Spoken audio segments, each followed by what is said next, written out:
Okay, hello everybody. One of my subscribers asked me to make a cheesecake with ricotta cheese. So I decided I'll do that. Now, ricotta cheese is a little bit gritty. You know, it's not really smooth. So what I decided to do was mix in some mascarpone and some cream cheese along with it. And the finished product is a little bit gritty.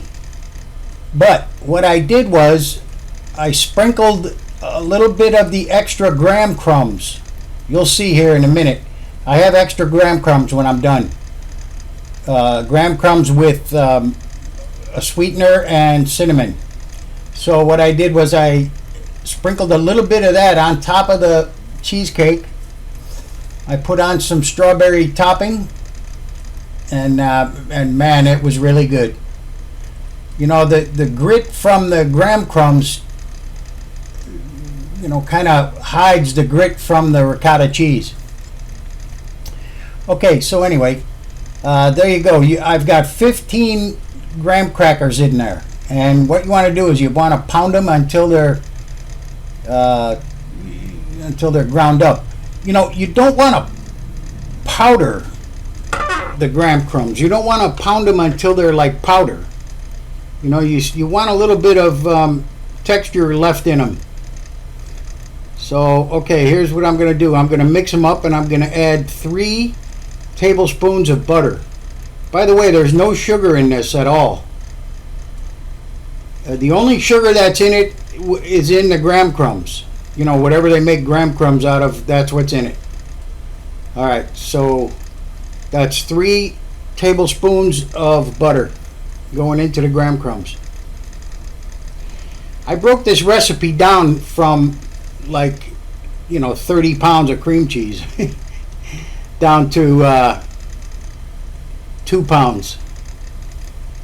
You know, so a lot of times when you're breaking stuff down like that, you know, you have to pay attention because it's, you know, 30 pounds, that's a big difference between 2 pounds.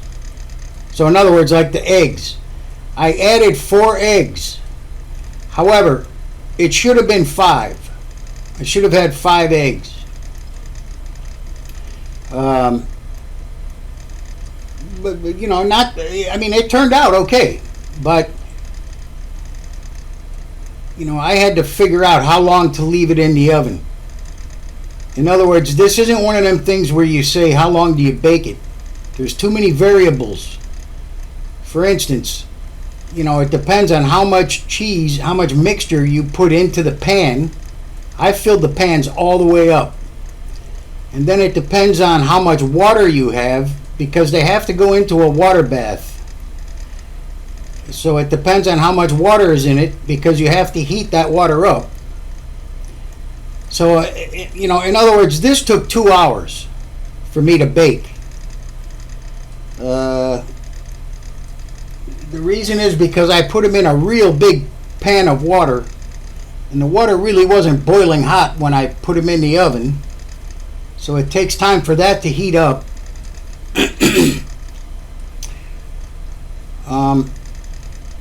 You know, it should take an hour and a half. But like I said, it took 2 hours. I filled these pans all the way up. Those are cake pans. And they went all the way to the top. That's why I've got the paper around the side. Because I didn't want any of the filling, you know, to fall out of the pan. So there is paper on the bottom, and then there's paper around the sides. Okay, now I'm just going to add the graham crumbs in there. Just going to do it by hand, you know.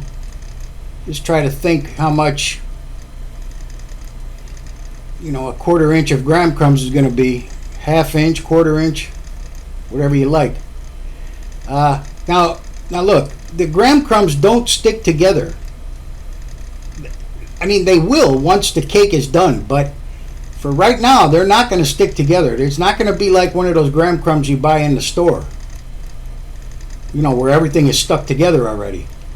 You know, those graham crumbs there are pretty much floating. I mean, they're not stuck together at all. So when you add the the cheesecake mixture to it, you have to be real careful. Otherwise, you're going to have graham crumbs all the way through the cheesecake. And you really don't want that. I mean, man, this tastes so much better than the ones you buy in the store. Believe me. It really does. What I have in there is 3 tablespoons of stevia and I'm going to say a teaspoon of cinnamon in with the graham crumbs. So that's 15 graham crumbs, 3 tablespoons of butter, 3 tablespoons of stevia, and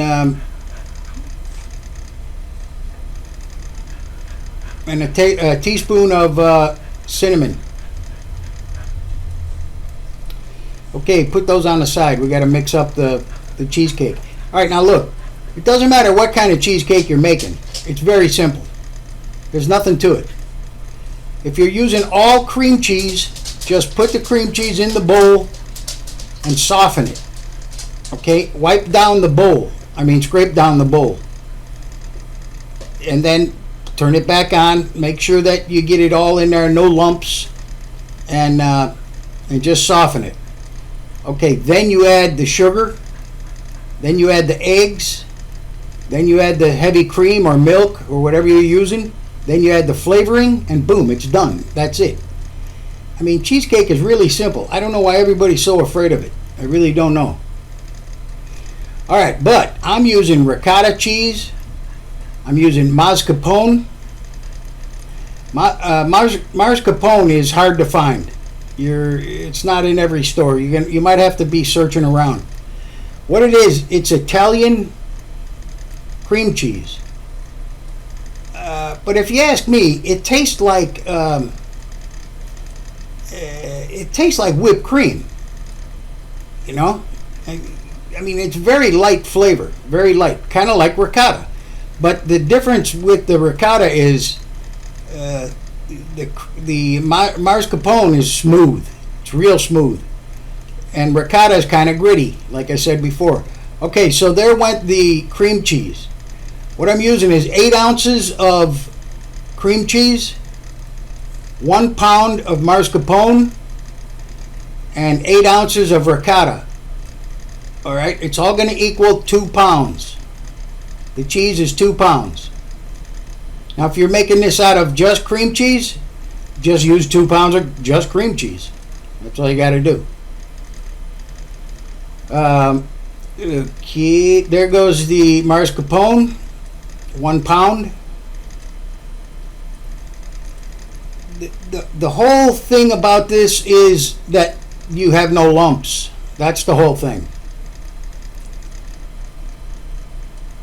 So the cream cheese is the thickest item here, so that's why I beat that up first. You go from the thickest to the thinnest. All right, now here comes the ricotta. All we need is 8 ounces of ricotta. And I think what I do is I put it into the mascarpone container like halfway full. Just halfway.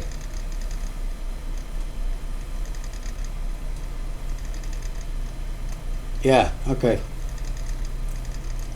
All right, so now we have a total of 2 pounds of cheese.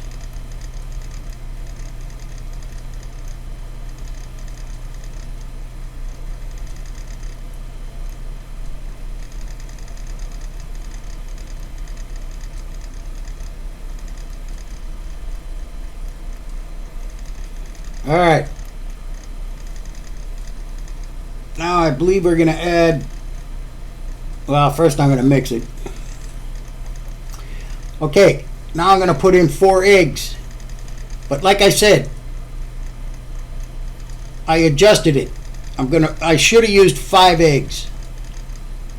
But at the end you'll see there's nothing wrong with the cake. It's just it would be easier, I think, for you to use 5 eggs.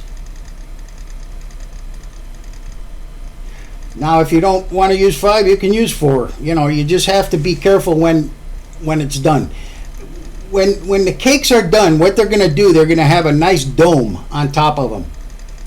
You know, because the eggs cook in with the cheese and it all fluffs up. It's kind of like a souffle, you know. I mean, it comes up. It'll go back down once it cools, but that's what you're looking for.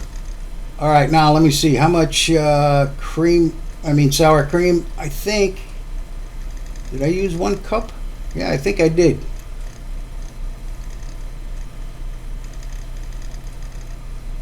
Yep, it's 1 cup of sour cream. Now at this point, I'm just throwing everything into the bowl. You know, there's no more. The cream cheese is mixed. There's no lumps, so we're done with that. So now you just add everything in it. Okay, so there went 1 cup of cream cheese. No, I'm sorry, of sour cream. And now we're going to add the flavoring in a minute. Mixing up the eggs. I didn't scrape down the bowl because that beater that I have, it has a rubber edge on it. So the beater scrapes down the bowl by itself. Now if you don't have one of these machines, you know, and you have one of those hand ones, that's not a problem. You just do the same thing by hand. All right, now this is, what is it, a half a cup? Wait, let me look. Yeah, it's a half cup of flour. Just all-purpose flour, half cup.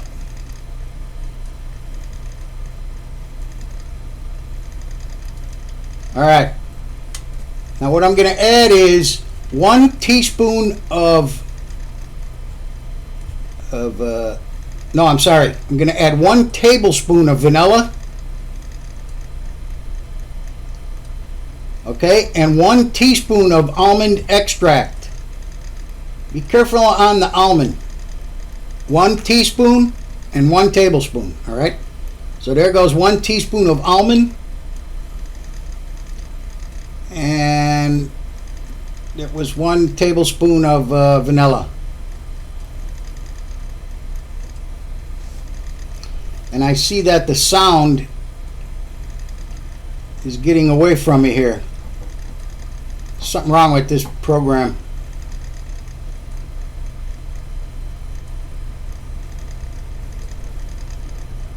Okay, now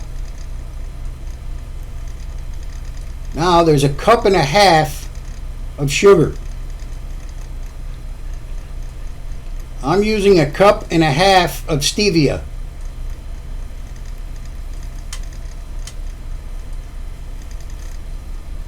There it goes.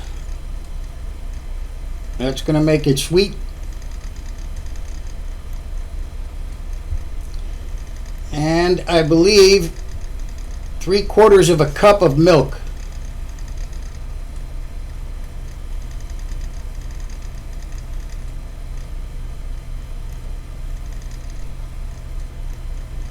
Yep, 3/4 of a cup of milk. Okay, that's it. That's all she wrote. Now look, you could flavor this any way you want. You could flavor it with lemon, orange. You know, you could use a little liqueur. You could make it any flavor you want. Any flavor you can get your hands on, that's the flavor you could make it if you want. However, use vanilla, and then, like if you're going to make it butterscotch or something, use vanilla and then butterscotch. All right. There you go. I'm going to try it out, see what it tastes like. Cheesy. All right. Okay, well, that's mixing. I got a story for you. At the hotel in Chicago, we had a sous chef, and his name was Anderson. Okay? And the guy was an animal. I mean, he was really an animal. He was the chef of the coffee shop. And believe me, that's no easy job. The coffee shop there was very, very busy. You know, it was an 1,140 room hotel. That's a lot. And it was a business hotel. It wasn't a resort hotel. So in other words, these big groups of people would come. And here's a good example. Amway Corporation had their convention there. You got 4,400 people. Now, when the meeting breaks, all those people are in the hotel out roaming around. Now, we had 4 restaurants, but 4,400 coming at you at once. Doesn't matter how many restaurants you have. Okay, so anyway, it was a tough job. That's why Anderson was the chef up there. This guy was an animal. I mean, he, every time he went up there, he was all dirty from making stuff, and he just had his arms and elbows and everything in the big pot, and he's mixing up pasta salad or potato salad or something, the guy just worked his ass off. He was crazy. So he told me one day, he said, I got a new job downtown. And I'm like, oh man, really? He goes, yeah. He says, I'm going to quit tomorrow. So I'm like, wow, no notice, no nothing? He says, no, I don't have time. They want me there right now. So I said, oh man, all right, good luck. I'll come down and see you, All right. So I didn't say anything to the chef. I didn't say anything to anyone. Now, in the coffee shop, what the procedure is one of the waitresses would come back and ask him what are the daily specials. And he would tell her, and then she would go out, and they had a chalkboard. And she would go out and she would very nicely, make whatever the specials were, bacon, lettuce, and tomato on Kaiser or something, whatever it was. She would print it out real nice and put flowers and rainbows and all kinds of shit. All kinds of stuff, on the blackboard, and then they'd set it up right in front of the restaurant. So, now look, hey, by the way, I'm going to use a 4-letter word in this story, all right? It begins with S and ends with T. Okay, so the next day came, and Anderson, that was his last day. He was going to leave. Oh, by the way, we called this guy Neanderson, like Neanderthal, because he was such an animal. We called him Neanderson. All right, so anyway, he told the waitress when she came back to get the specials, he told her, he said, do me a favor and go out and get the blackboard. Let me write it up today. So she said, okay. Nobody knew he was leaving except for him and I. That was it. So she brought the chalkboard back to him, and she gave him some colored chalks, and he said, okay, thank you. All right, now here's what he put for the specials. He put shit kicking chicken and gnarly barley soup. And then I can't even remember all the stuff he put on there, but then he put stuff like, buttered bee's knees and cheese, fried lice, all kinds of crazy stuff. So he went out and he set the board up himself. He didn't give it to the waitress. He just went out there and he put the board in front of the restaurant. All right. Now, here's where I come in. I'm down in the main kitchen. That's where my department was. So I'm in the chef's office, and I'm sitting there, and we're bullshitting with the chef, and Anderson comes walking into the office, and he looks at me and he says, "Today's my last day." And I said, "Yeah, I know. You told me." And and all of a sudden the phone rang. And the chef says, "Anderson, what are you doing here, man? The restaurant's going to be very busy today." And he pointed at the phone. And the chef picked up the phone, and it was the Garden Terrace was the name of the coffee shop. It was the Garden Terrace manager. And she busted Anderson. She told the chef, "Chef, you ought to see what this guy wrote on this board. Shit kicking chicken and gnarly barley soup," and now the other line starts ringing, and it's human resources. And the chef picked it up, and the chef says, okay, I'll send him right down. And he looks at Anderson. He goes, "Anderson, I think this is your last day." And Anderson said, "Yeah, I know it is." And that was it. He went down to Human Resources, and they told him, hey, man, you can't do that. You're out of here. But he was always in trouble. So, you know, the chef kind of got tired of saving him. So the chef didn't even try. But it wouldn't have mattered anyway. Anderson was leaving. Anderson. But, I mean, I tell you, that was hilarious. Shit-kicking chicken, gnarly barley soup, fried lice, buttered bee's knees. The guy went out with a bang. All right, now here's the water bath. This is what you need when you're making a cheesecake. You got to have a water bath. Now this water bath is huge. That's why it took 2 hours, because it took a long time to heat this water. If you have a springform pan, don't use it. Don't use it because the water will seep in to a springform pan. Try to use just a regular cake pan or even a bread pan. A bread pan would work. You know, you're just going to have them rectangular shaped. It's not a big deal. Like I said, it did take 2 hours to bake these cakes. It took a long time. And at the end, what I did was I sprinkled some of the leftover graham crumbs on top of the cake, and then I put a strawberry topping on it. It was really good. And I froze them. I actually froze the cheesecakes. I cut it and then froze them. You'll see. And that way, whatever I need, I can just take out of the freezer. You know, today I just froze them in the cake pans. But tomorrow, once they're frozen, I will put them into the into the food saver.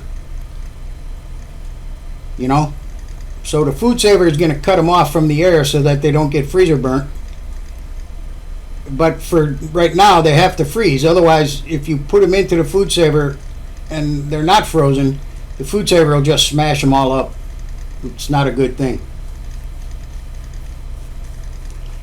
All right. The next video is going to be really good. You're going to be surprised.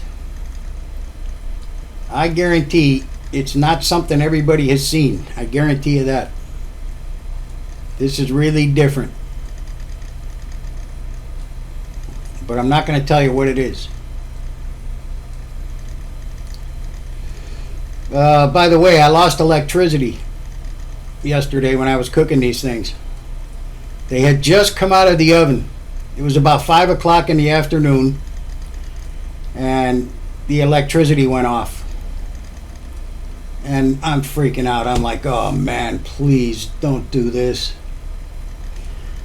So I called the electric company. You know, they have an outage number. Our electricity goes off so often, they have an outage number you can call. And what they do is they give you information. You know, they'll tell you like when they estimate it'll be back on and why it went off and all of this.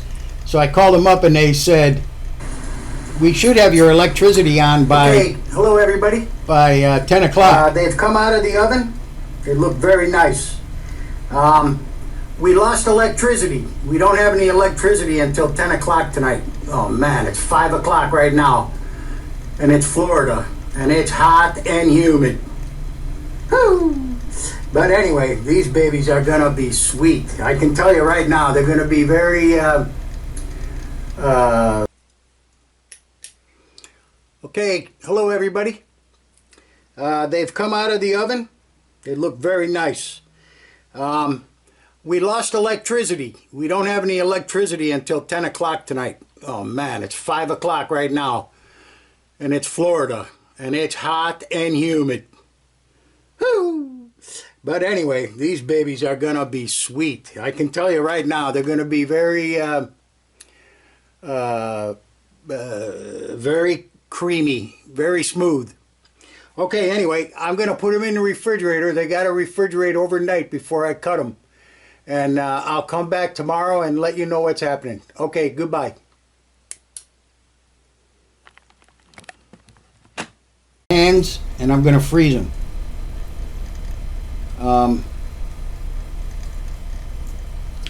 Now look, when you cut them, you don't want to cut them in the pan. I mean, you're just going to mess them up. I mean, you can cut them in the pan if you want, but you're just going to mess them up. They're not going to be nice and look good.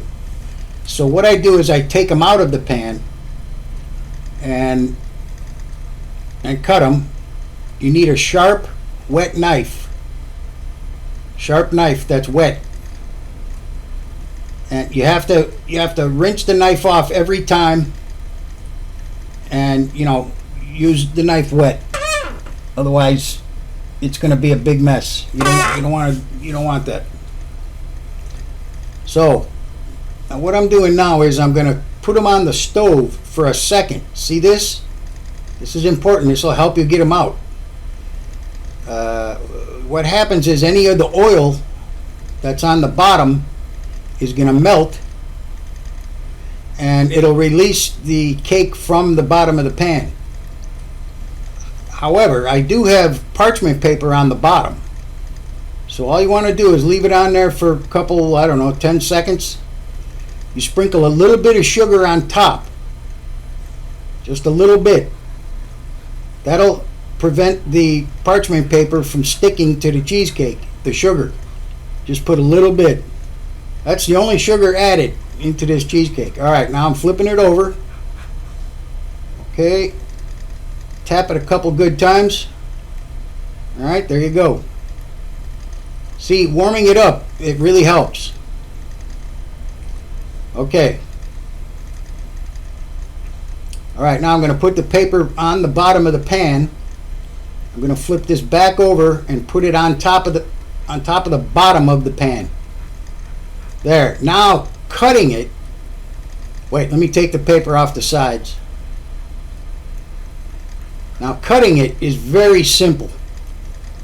See, if you try to cut it when it's inside the pan, it's a real mess. So don't do that. Okay. Now there I have a thin, sharp, and it will be wet in a minute, wet knife. All right, this is the easiest way to cut it.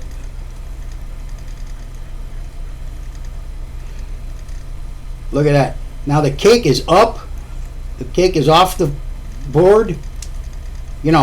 It's very easy to cut now. If you try to cut it in the pan, there's no way you're going to get it like this. No way. Now each time I'm rinsing it off and getting it wet again.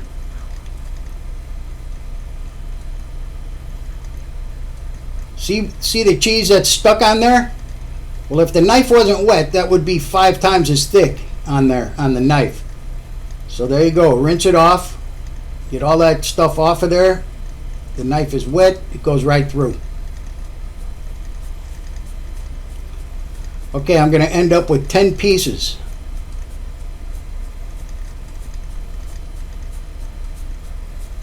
That's another thing. You go to a restaurant and order cheesecake, man, they rip you off big time. I got 10 pieces out of this. And what do they charge you? Like $5? They're talking $50 a cheesecake when it cost you, $4. There might be $4 worth of stuff in there. I'm not sure.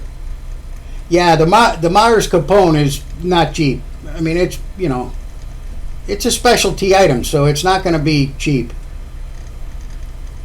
But if it was just cream cheese, yeah, I mean, it's $5 and you're selling it for 50.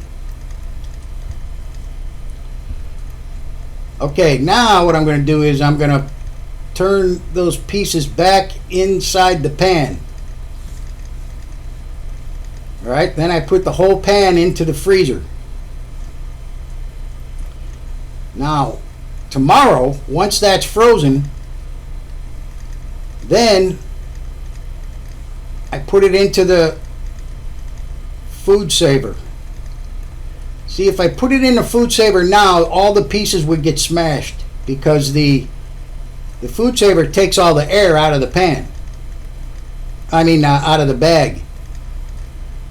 So this way, once they're hardened, frozen, then you can put them in the food saver and nothing's going to get smashed.